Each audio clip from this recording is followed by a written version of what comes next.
Somehow, I decided I would make a game. This will be interesting because I've never really made a game or finished a project this scale before. I don't even know where to start. But I'm pretty comfortable using Blender, having made a few simple, satisfying animations on my channel. So I decided to make some modular assets to start. I think they turned out pretty well, so I imported them into Unity and whipped up a quick scene. I wanted this to be a relaxing puzzle game that had intriguing optical illusions and impossible geometry that the player had to solve to progress to the next level. For the player to be able to solve the level, I first needed to make one. I made a sort of wizard character that has a hat that flaps as he walks, and then applied some simple animations to it. Just a run and a walk will do for now.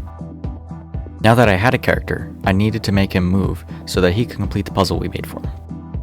I settled on an automated movement system where the player clicks where they want him to go, and he will slowly move towards the clicked area.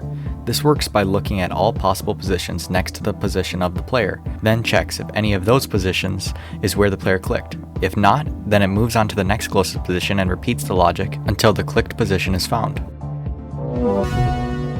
Code was getting a little out of hand, so I annotated it the best I could and moved on, hoping I wouldn't have to edit anything later in that mess of variables.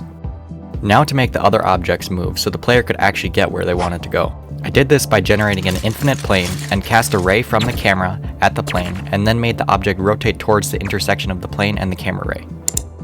That's not good. I spent way too much time trying to stop this spinning, even going so far to attempt making my own equations to solve this problem. But after 2 days of thinking, I realized that I was completely overthinking it, and I only needed to convert the rotation to a vector. You know, those things you learn about in high school that have 3 numbers that combine to point in a direction.